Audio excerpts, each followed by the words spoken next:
Bonjour, chers amis. Je m'appelle Alain Pilote et je suis le rédacteur de la revue Vers demain. Dans cette courte vidéo, j'aimerais vous donner un aperçu du contenu du numéro d'août-septembre 2021 en me servant de la page éditoriale intitulée « Venez à moi, vous tous qui peinez ». Il y a un an, l'éditorial de Vers demain d'août-septembre 2020, intitulé « Jésus ne nous abandonne jamais », débutait avec les mots suivants.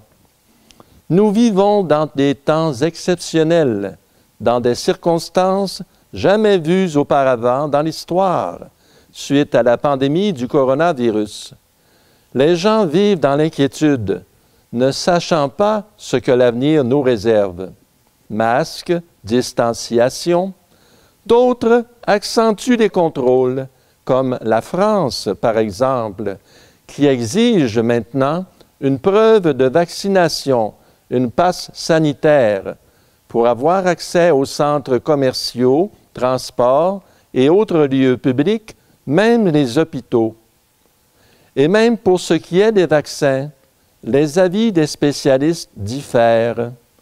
Alors que certains médecins ne jurent que par la vaccination, d'autres disent que des moyens alternatifs existent, chloroquine, ivermectine, et que la technologie ARN des nouveaux vaccins, tout en étant efficace pour stopper un type spécifique de COVID-19 pour lequel ils ont été conçus, affaiblit et détruit en même temps le système immunitaire de ceux qui ont été vaccinés, c'est-à-dire le système de défense naturelle par les anticorps, les rendant ainsi plus susceptibles d'attraper et même de succomber aux variants et autres virus provenant de nouvelles vagues. Le professeur Luc Montagnier, prix Nobel de médecine en 2008, va même jusqu'à dire que les vaccins créent des variants. Bref, toutes sortes d'opinions circulent et il faut user de discernement pour faire le tri. Mais le fait demeure que d'avoir plusieurs sources d'informations aide à former un consentement éclairé au sujet de la vaccination, même si bien souvent, quand une opinion ne concorde pas avec le discours officiel, on cherche à la censurer sur les médias sociaux et autres moyens d'information.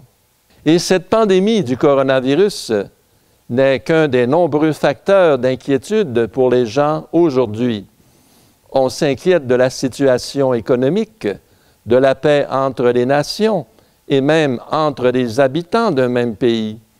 On s'inquiète des catastrophes climatiques, de cyberattaques informatiques, etc. Bref, tout le monde est, à différents niveaux, stressé et inquiet pour l'avenir. Vous êtes à bout et n'en pouvez plus? Une parole de Jésus dans l'Évangile nous donne la solution. « Venez à moi, vous tous qui peinez et ployez sous le fardeau, et moi je vous soulagerai. » Dans Matthieu chapitre 11, verset 28. Dieu veut notre bien. Il est tout-puissant et maître de tout. Il s'agit de s'abandonner à lui, de lui faire confiance. Dieu a créé le ciel et la terre à partir de rien. Il peut certainement nous aider dans nos épreuves, même dans les situations les plus désespérées. C'est en toute vérité qu'on peut dire que Jésus ne nous abandonne jamais. Et on peut ajouter qu'avec ce que l'avenir nous réserve, nous ne pourrons pas passer au travers sans l'aide de Dieu. En fait, tout ce qui s'en vient fait partie d'une purification, d'un combat spirituel, et nous avons besoin d'une arme spirituelle puissante pour mener ce combat. Cette arme, qui nous est donnée par le ciel, c'est le rosaire, le chapelet de la Vierge Marie. Nous devons mettre notre confiance en Dieu. Cette confiance en Dieu s'appelle « vivre dans sa divine volonté ». le plus grand don que Dieu offre à l'humanité, selon ce que Jésus lui-même a enseigné à sa servante Luisa Picaretta, pour que s'accomplissent les paroles de la prière du Notre Père. Que ta volonté soit faite, sur la terre comme au ciel. Selon cet enseignement, la Vierge Marie est le parfait exemple et modèle d'une vie vécue dans la divine volonté, et grâce à son fiat, ou oui à Dieu, lors de l'Annonciation, Marie est devenue ainsi la mère de tous les humains. Un autre qui a accompli de manière exemplaire la volonté de Dieu, c'est le cardinal Stefan Wyszyński de Pologne, géant de la foi, qui sera déclaré bienheureux le 12 septembre 2021. Un monde qui vit selon la volonté de Dieu, c'est un monde de justice.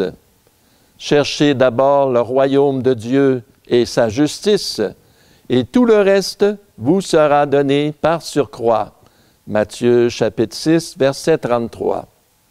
Un monde de justice serait possible, entre autres, dans le domaine économique, par l'application des principes financiers de la démocratie économique, tels qu'enseignés par Clifford Hugh Douglas et Louis Evin. Et l'application de ces principes ne sera pas obtenue par la promotion de nouveaux partis politiques, mais par l'éducation du peuple. Finalement, pour nous guider dans toutes nos actions, gardons en mémoire ces paroles de sagesse de Saint Padre Pio de Pietrelcina. La vie présente ne nous est donnée que pour acquérir la vie éternelle. Faute d'y penser, nous mettons toutes nos affections dans ce monde, dans lequel nous ne faisons que passer, et lorsqu'il nous faut le quitter, nous nous effrayons et nous nous troublons.